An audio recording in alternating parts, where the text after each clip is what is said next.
Szeretettel köszöntöm a Sámuel családot, tehát az Otto, a keresztapa és a Pálma, a keresztanyja szeretnek kedveskedni a tatabányai kis Janikának a ballagására. Kívánnak neki a Jóistentől nagyon hosszú, sikeres életet. Legyetek áldottak és szerencsések!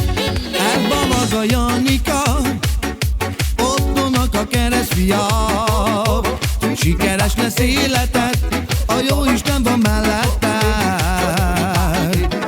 Előtted áll az élet, alapítsd a jövődet, hogy elérjed a célodat, megvalósítsd álmaidat. Az élet rögös és nehéz, Janika, de mindig csak előre néz, keresztfiam. Boldog leszel, és gazdag leszel, a Jóisten áll mindig majd te melletted. Az élet rögös és nehéz, Janika, de mindig csak előre néz, keresztfiam. Boldog leszel, és gazdag leszel, a Jóisten áll mindig majd te melletted. Keresztapát űzeni, semmitől nem kell félni.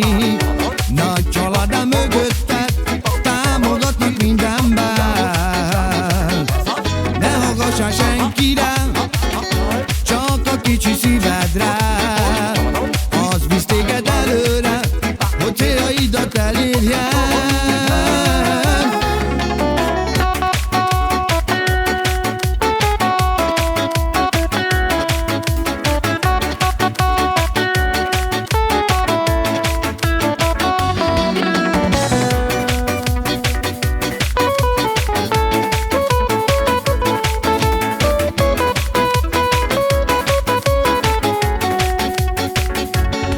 Az élet rögös és nehéz, Janika, de mindig csak előre néz, keresztfiam. Boldog leszel, és gazdag leszel, a Jóisten áll mindig majd te melletted. Elbalad a Janika, Ottónak a keresztfia.